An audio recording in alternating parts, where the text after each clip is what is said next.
ಮತ್ತೆ ಸೆಂಟಿಮೆಂಟ್ ಇದೆ, ಮತ್ತೆ ಲವ್ ಲವ್ ಲವ್ ಇದೆ. ಎಲ್ಲಾ ರೀತಿಯಲ್ಲೂ ಕೂಡ ಎಲ್ಲಾ ಬೇಸ್ ಇಟ್ಕೊಂಡೆ ಮಾಡಿರುವಂತದ್ದು. 2 ಗಂಟೆ 3 ನಿಮಿಷ ಡ್ಯೂರೇಷನ್ ಇದೆ. ಮತ್ತೆ ಇಲ್ಲಿ ಹೇಳುವಾಗೆ ಸೀನಿಯರ್ ಆರ್ಟಿಸ್ಟ್ಗಳು ತುಂಬಾ ಜನ ಸೀನಿಯರ್ ಆರ್ಟಿಸ್ಟ್ಗಳು ಇದ್ದಾರೆ. ಮತ್ತೆ ಕಾಮಿಡಿ ಕಿಲಾಡಿಗಳು ಇದ್ದಾರೆ.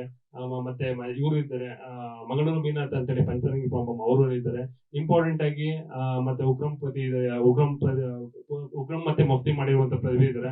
ಎಲ್ಲರಿಗೂ ಇಂಪಾರ್ಟೆಂಟ್ ಆಗಿ ನಾನು ನಿಖಿಲ್ ಸ್ವಾಮಿ ಬಗ್ಗೆ ಹೇಳ್ಬೇಕು. ಬಿಕಾಸ್ ಆಫ್ ನಂದು ಅವ್ರದ್ದು ಫಸ್ಟ್ ಮೂವಿ ಇದು. ಇದಕ್ಕಿಂತ ಮೊದಲೇ ನಾವು ಒಂದು ಕೋ ಪ್ರೊಡ್ಯೂಸರ್ ಆಗಿದ್ದಾಗ ಒಂದು ದಿನ ಒಂದು ಕ್ಷಣದಲ್ಲಿ ಇದು ನೋಡೋದಾಗ್ಲೇ ಮೇಡಮ್ ಹಾಕೊಂಡು ಮೂವಿ ಮಾಡ್ಬೇಕು ಅಂತ ಒಂದು 5 years ಬ್ಯಾಕಲ್ಲಿ ಇತ್ತು. ಬಟ್ ಮುಹೂರ್ತ ಈಗ ಕೂಡ್ ಬಂದಿದೆ, ಕಂಪ್ಲೀಟ್ ಮಾಡ್ಕೊಟ್ಟಿದ್ರೆ. ಅದ್ಭುತ ನಟಿ, ನಮ್ಮ ಕನ್ನಡ ಚಿತ್ರರಂಗಕ್ಕೆ ಪ್ರತಿಭಾ ಅಂತ ನಟಿಯಾದಂತ ನಿಖಿಲ್ ಸ್ವಾಮಿ ಅವರು. ಬಿಕಾಸ್ ಆಫ್ ಯಾಕಂದ್ರೆ ಅವ್ರ ಆಕ್ಟಿಂಗ್ ಇರ್ಬೋದು, ನಾನು ಅಲ್ಲೇ ಪಕ್ಕ ಕೂತು ಕ್ಯಾಮ್ರಾ ಪಕ್ಕ ಕೂತು ನೋಡ್ತಾ ಇದ್ದೆ.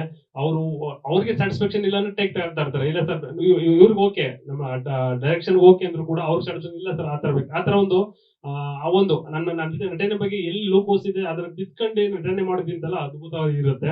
ಅವ್ರ ಬಗ್ಗೆ ಮತ್ತೆ ನಮ್ಮ ಮೀರಾ ಅವರು, ವಿಂಧ್ಯ ಅವರು, ಪ್ರೀತಿ ಅವರು, ಮತ್ತೆ ಹೇಮಂತ್, ಸತೀಶ್ ಗೌಡ್ರು, ಮತ್ತೆ ಎಲ್ಲ ಯಾರೇ ಆರ್ಟಿಸ್ಟ್ಗಳು ಇದ್ದಾರೆ ಎಲ್ಲರೂ ಕೂಡ ನನಗೆ ಒಳ್ಳೆ ಬ್ಯಾಕ್ ಬೋನ್ ನೃತ್ಯ ಟೀಮ್, ಒಂದೇ ಕುಟುಂಬದ ತರ ಮಾಡ್ಕೊಟ್ರು.